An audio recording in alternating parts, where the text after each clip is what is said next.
You've tried. Maybe it was the Iliad, maybe the Odyssey. You opened the book, eager to meet Achilles, Odysseus, and the gods of Olympus. And then something sad happened. The text felt distant, heavy, unapproachable.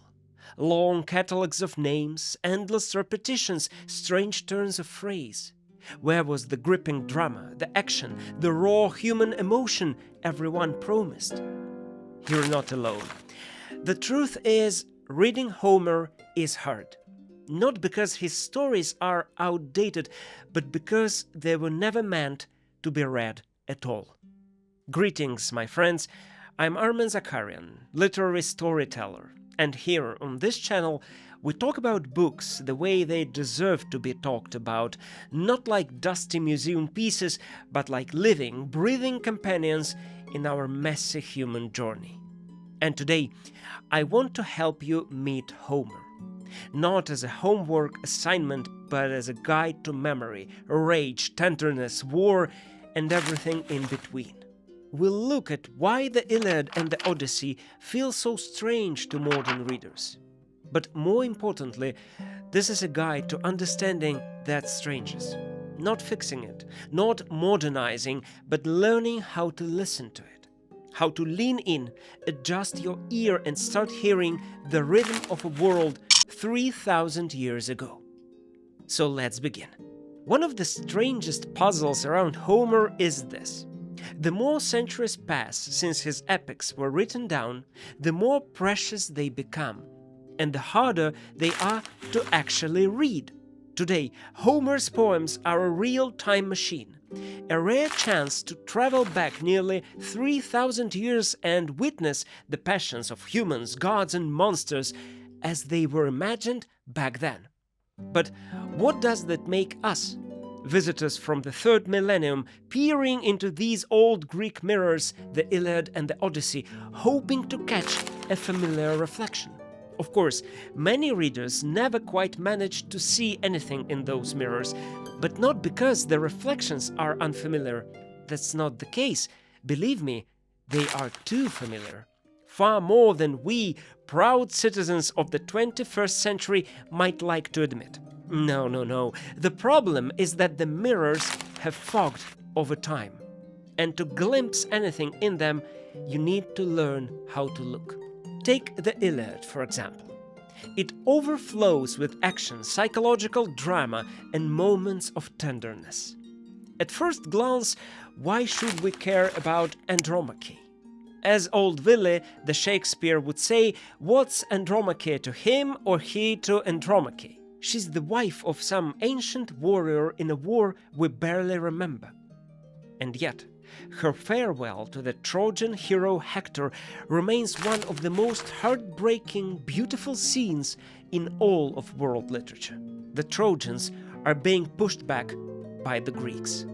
They are nearly pinned against the city walls, and great Hector the shining helm, the hope of Troy, is preparing to step up and stop the Greek advance, to drive the Greeks back from the walls, or more likely, to die.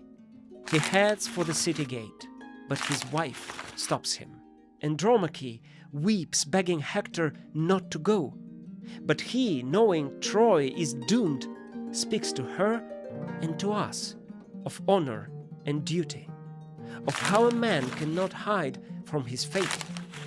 He says goodbye and then leans down to embrace his infant son, but the boy bursts into tears. He's terrified. But why? Oh, it's not of Hector, but of the shining, fearsome helmet on his father's head. Remember Homer's fixed epithet for Hector, Hector of the flashing helm. Well, here it is, the literal flashing helmet terrifying his own child. So Hector removes it, and suddenly they laugh. The mood shifts. He sets the helmet down and gathers his son in his arms. For a moment, it becomes a tender family portrait, but the key to this scene is the helmet. It remains close by, still there, on the ground, not really gone. A symbol of the fear just past, and the horror still to come. And believe me, Homer is full of moments like this. Modern, intense, detailed. So the problem clearly isn't the content. The content is far better than our average modern streaming series, overwritten and painfully unaware of how little we care about episode 7. And still, you look in those ancient mirrors and can't see anything in them.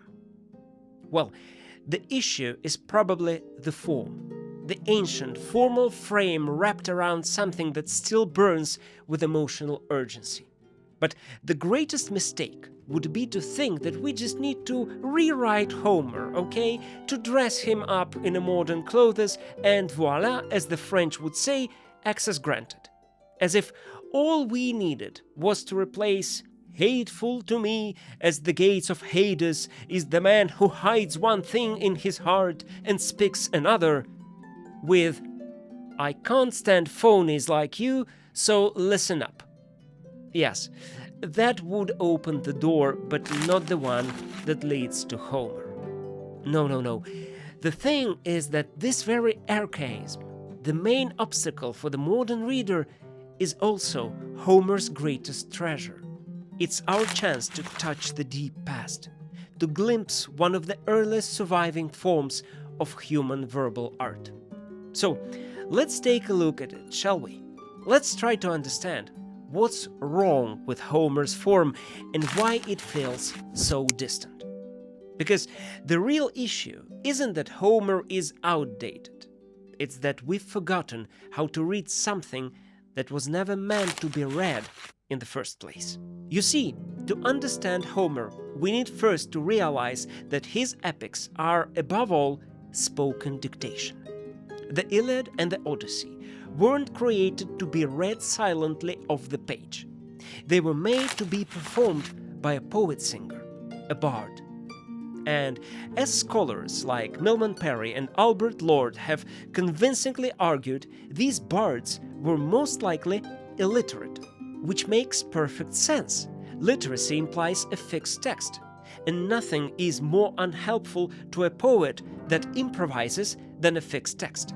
The truth is, an ancient bard almost never performed the same poem the same way twice. Think of a modern stand-up comedian. He might use the same material night after night, but he rarely repeats it word for word, especially the part where he interacts with the public. The themes are consistent, the structure's there, but the details always shifting. That's one of the central features of an oral epic. It resists being pinned down. Each telling is, in a way, a new creation. And that's where formulas come in. In the broadest sense, formulas are recurring phrases, little verbal building blocks, typical of oral storytelling, though not exclusive to it. In fact, you probably know a formula yourself. Once upon a time, there lived. A classic storyteller's opening. These formulas come in all sizes and shapes. Some are simple, a noun with a fixed epithet, swift horses, rosy-fingered dawn, Hector of the shining helmet. Others are long, curvy expressions that can take up several lines. But all of them serve the same purpose, to help the bard keep going, to sing the poem into being right there, in the moment. Let's take a closer look at this ancient Lego set. Say we've got Achilles. His standard epithet, swift-footed Achilles. That phrase appears over 60 times in the Iliad. Then there's Odysseus, king of Ithaca. His go-to label, Odysseus of many wiles. That one shows up quite often. And when the two of them meet, the formula practically assembles itself. Then, in answer to him, spoke swift-footed Achilles, Zeus-born son of Laertes, Odysseus of many wiles. Now, two things are worth noting here. First, what scholars call the petrification of meaning. That's when the literal sense of the epithet gets, forgotten.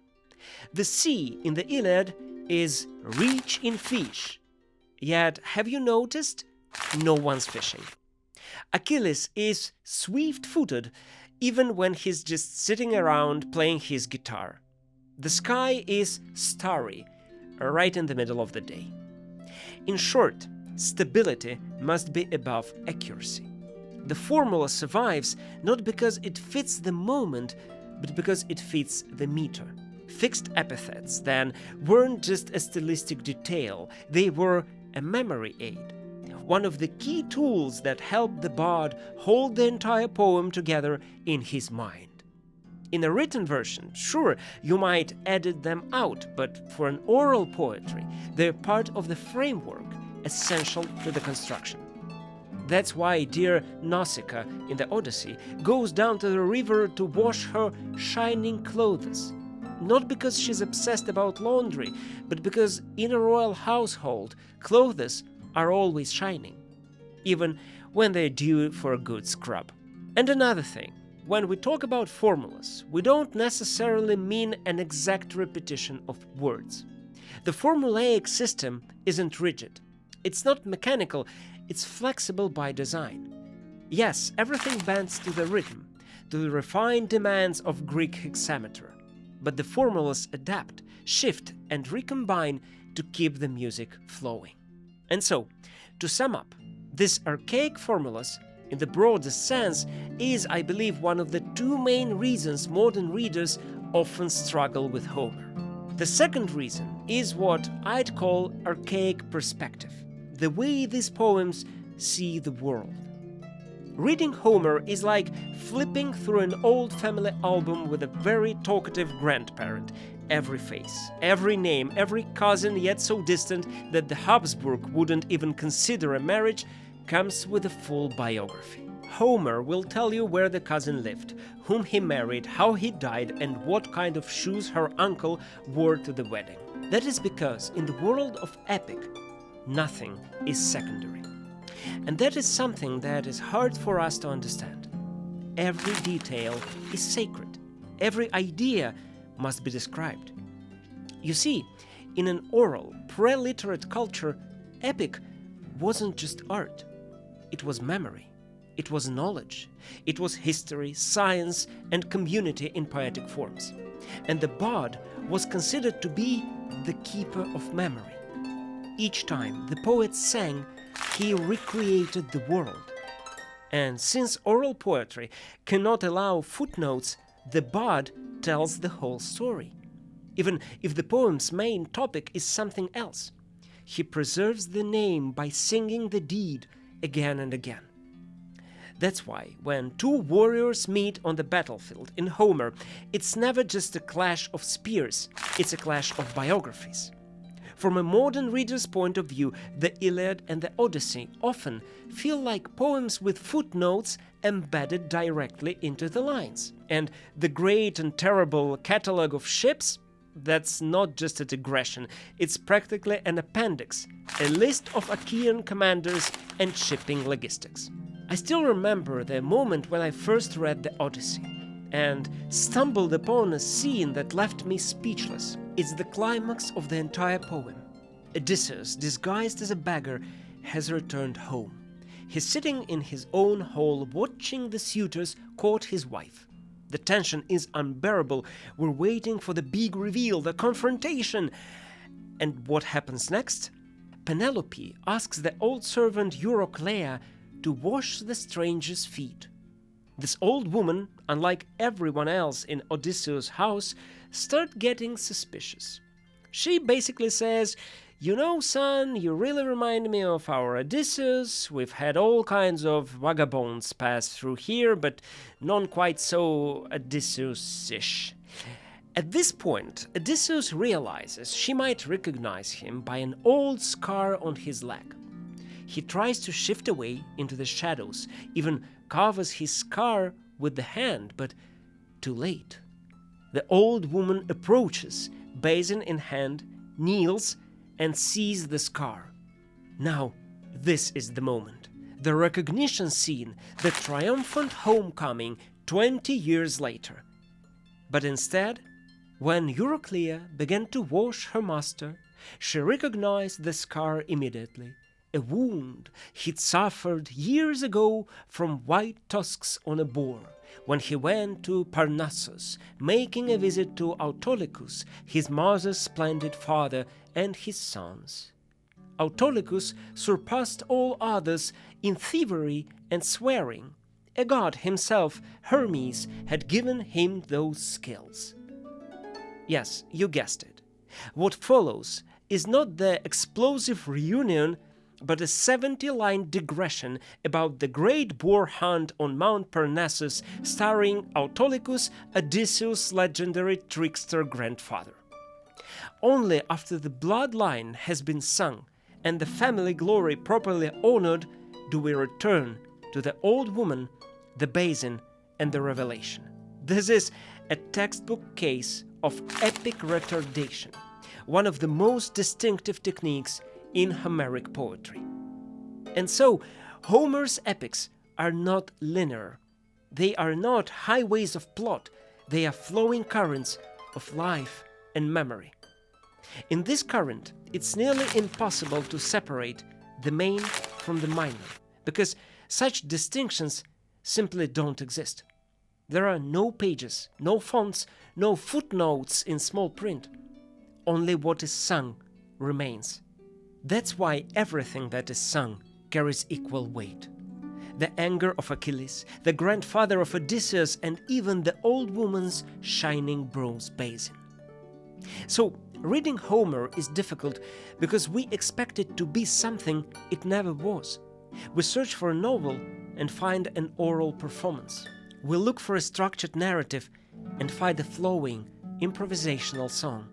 We want streamlined storytelling, but instead we are handed a mirror polished by hundreds of years of retellings, one that reflects not just the ancient world, but the way it was remembered, sung, and reshaped in the words of countless poets. The difficulty of reading Homer is not a flaw. It is the very essence of what makes him Homer. His epics are not just stories, but artifacts of memory, preserved through formulaic phrases, digressive storytelling, and a relentless commitment to repetition. Not because the poets lacked imagination, but because this was how knowledge survived before books. I hope that understanding these mechanics and the strange, ancient difficulties they place in the reader's path will help you face them with less frustration and more curiosity. There's no universal shortcut here. No one-size-fits-all key to Homer. It's a path you have to walk, a work you have to do. But if you do it, the reward is unlike anything else in literature. Because for those willing to meet Homer on his own terms, something remarkable happens. The fog lifts. The repetitions stop feeling redundant and start feeling rhythmic. The catalogs of names cease to be obstacles and become echoes of a vast, great world. And those ancient, distant voices, they start speaking directly to you. Thanks for staying with me today on this journey through Homer's strange, brilliant world. I hope you enjoyed it, or at least now feel a bit less alone staring into those foggy epic mirrors.